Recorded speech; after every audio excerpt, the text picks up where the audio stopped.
Hello, and welcome to another episode of Cozy Cat Press's podcast. My name is Tina, and today's episode is about tips and advice for publishing your book. Jacob Appel is the author of the Cozy Cat mystery Wedding Wipeout, published in 2013, and his most recent book, Winter Honeymoon, from Black Lawrence Press, was published in 2020. I spoke with Jacob about his journey through publication and writing, and the wisdom he has to share with other authors and writers. I'm Jacob Appel, and my day job is as an emergency room psychiatrist. And then my side gig is writing short stories and novels. Can you tell me about your literary background? When I was a little kid, I really wanted to write, and then it fell by the wayside for many years until I went to law school. And I always tell people anybody who's ever gone to law school their first year starts thinking about other things they might do with their life. So I started doing a lot of writing, and I really enjoyed it. And then I got a job teaching in bioethics at Brown. And while I was doing that, I also pursued an MFA at NYU. And then I started sending out work, and I acquired approximately 21,000 rejection letters. Literally, I used to have them on my walls. But the woman who lived here with me said that either the rejection letters went or she went because she was afraid they were a fire hazard. They both went eventually, but the letters went first. And then I've been writing ever since. And I did a second MFA in playwriting at Queens College.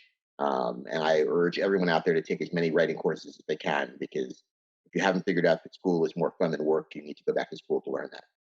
Just out of curiosity, why did you keep the rejection letters on your wall as a reminder? So the analogy I always use is if you sit on one pin, it will hurt really, really badly. But if you stand on 1,000 pins placed really, really close together, you won't even notice it because you're spreading the pressure out. I did very badly in college physics, but that's the only thing I remember. By the same token, if you submit one story over and over again and wait 6 months to get a response and get a rejection letter, it's going to be devastating. If you have a whole bunch of stories out there and you're submitting them constantly, the rejection letters just wash off you like water off the back of a duck, because there are so many of them.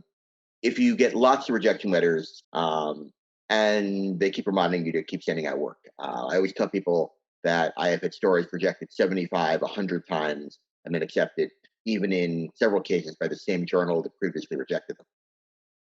Where do you find inspiration? And more specifically, where have you found inspiration for your most recent book or perhaps the book you're writing right now? Sure. So the challenge I have, which is very different from, I think, what a lot of other writers face, is I hear amazing stories all day long because I work in a psychiatric emergency room and I can't share them with anybody. Um, the the old joke that sums up my writing experience fairly well is this Orthodox rabbi goes out and plays golf on Yom Kippur, the holiest day in the Jewish calendar, and he scores a hole in one in every hole. And the angels ask God, "Why are you letting him do this? Why aren't you punishing him?" And God says, "Ah, but who can he tell?" That's sort of my experience every day in the hospital. I hear these amazing stories and I'm unable to share them. So it forces me to sort of push my imagination in different directions, come up with ideas that I know were not generated by patient related experiences. That's sort of conceptually. In terms of individual experiences, rather than being inspired to write a particular story at a particular time, I have drawers and drawers of ideas that come to me at different points. And then, based on the amount of time I have, what genre I want to write in, other constraining factors, I decide what story I'm going to write at a particular moment. So I always have a hopper of ideas out there. Just out of curiosity, how many books have you written in total? So I've published 19. I've written a lot more than that, but some of them have not yet seen the light of day, and some of them never will. And I'm optimistic that someday, posthumously, some of them will get a second life. Um, I, I have, unlike Kafka, I have told my literary executor, don't burn anything. So, when you're writing, how do you know when a manuscript is ready to be published? Do you have a feeling, or do you just finish the draft and then call it a day? I mean, that's one of the hardest questions in all of writing. I'm reminded of, I think it's in 6 Degrees of Separation, where the grade school teacher's students' paintings are so brilliant because she knows exactly when to take them away from the children. Um, and it's the same principle. Some people let the perfect be the enemy of the good, and they never send out work at all. And other people, they have a few vague ideas and a poetic sensibility, and they cover pages of paper and send things out. and inundate the market for writing as a result. And I always think one of the reasons it's harder to publish now is the bars for submitting work have dropped substantially with computers, with the internet. Now every 12-year-old boy in Nebraska thinks he's Virginia Woolf, and there's no easy way for agents and editors to tell the difference without actually reading the work. With that in mind, I'm very much a fan of Grace Paley's theory that you do your best writing in the bathtub, meaning you come up with ideas before you write, and once you have sort of a finished sense of what your story is about, then you write it.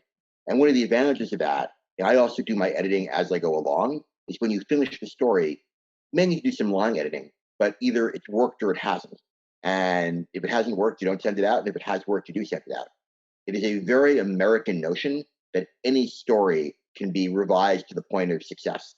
I firmly don't believe that. Any writer can learn how to write a really good story, but every story is not going to succeed.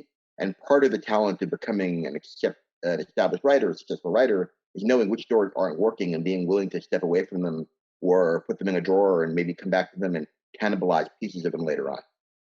Once you reach that final draft stage, what are the steps that you take towards publication? Do you have a literary agent, and do you think they're essential for writers, even if they're part-time writers? So I do have an agent who is fantastic. An agent is not essential. There are two ways of going about building a literary career, and neither is better than the other, but you want to think about which one is better for you. Some people write a book and sort of they bank all of their energy on that particular project. They go out and get an agent, they try to find a big five publisher, but they need to keep in mind that if their book, it's a hard sell, and if their book doesn't do well, it may make it harder to publish future works with large publishers. And these are publishers who, as much as we believe in literature, they have a fall line of books and a spring line of books, just like General Motors has lines of cars, and they also make appliances in Western Europe. I mean, this is not, literature is not their calling. Um, or you can build up a following by publishing with smaller presses. And there's a wide range of very successful smaller presses. Some of them publish a few books a year, some of them publish a few hundred. They have very different marketing styles. So finding the small press that's right for you or the various presses that are right for you, and then building up an audience so that for your fourth book or your sixth book, you then reach out to get an agent to try to sell to a larger publisher with a much larger likelihood of success once your book is available, because you'll have thousands of fans who've enjoyed your books with independent publishers. Do you have any specific words of wisdom for first-time or new authors? Oh, absolutely. The best advice I ever got, and I passed it on to everybody, is to be relentless in this endeavor. Most people do not fail as writers because they don't have talent or because their work isn't worthwhile or any for any artistic reason. They fail because they get 2,300 rejection letters or 21,000 rejection letters, and they say, the world doesn't like me. This isn't my calling, and they do something else. Um, Most, not all, there are a handful of stories of very successful writers who sell their best-selling novel on their first appearance, or who, like Carson McCullers, write a masterpiece at the age of 19. But most of us plod on through, and far more of us are like Harriet Dorr, who won all sorts of awards for her first novel in her 70s. And there are many novelists who don't gain fame and fortune until much later in life. And I urge people to just keep sending out work. Don't take negative feedback personally, and eventually you'll break through. Do you have any comments for the audience, perhaps about any topics we haven't covered yet? Sure. One thing I always do whenever I do an interview is I always share my email address, which is jacobmappel@gmail.com. It's all one word, jacobmappel@gmail.com. Because if anybody wants an electronic copy of one of my most recent books, I'm glad to send out a couple of free PDFs to anybody interested to whet their appetite so they may choose then to pursue other books on their own. Do people often take you up on that offer of getting free books? Oh yeah, no, I make this offer in every interview I do, and I do hundreds of interviews probably each year. So I probably sent out 50,000 PDFs over this time. Um, so and it's a good marketing strategy. I mean, many people read the book and they don't like it. Some people read the book but never buy anything else. A lot of people read a book and say, I also need to buy a Christmas present for my aunt. She might be interested in something this author wrote. Um, Similarly, whenever I do a bookstore event, I always make sure of buying a copy of the book at the bookstore and giving it to the cashier. It cost me $14, but that cashier will appreciate it, read the book, and if he or she likes it, then every time somebody asks for a book recommendation, they'll say, "Oh, I read this book by Jacob Appel." You need to be innovative and think outside the box to sell books. Out of everything you've written, do you have any favorite pieces of work that you've done? Well, I think a better way to answer that question, because it's sort of like choosing your own works of literature is sort of like Sophie's Choice. There's really probably a grim metaphor, but it's really hard to decide in that way. I can tell you what my most popular work of fiction is by far, which is really what I've been pitched, sort of like George Reeve was pigeonholed. He could only play Superman because everybody recognized him from the old television show. I've been pigeonholed in the same way, in that I wrote a story about a couple who adopt a hedgehog, and the hedgehog becomes depressed, and they take the hedgehog to a psychiatrist. And it's a story called La Tristesse des Hérissons, which is French for, in my broken French, the sadness of hedgehogs, in the collection Einstein's Beach House. Anybody who emails me, I will be glad to send a free copy of it. And that has sort of become the defining work. Whenever I give a reading anywhere, it's sort of like people call out songs when rock groups perform. People call out, read the hedgehog story, even if I don't want to. So I've been pigeonholed. Thank you, Jacob, for taking the time to speak with me, and thank you for listening. Make sure you check out Cozy Cat on all our social media.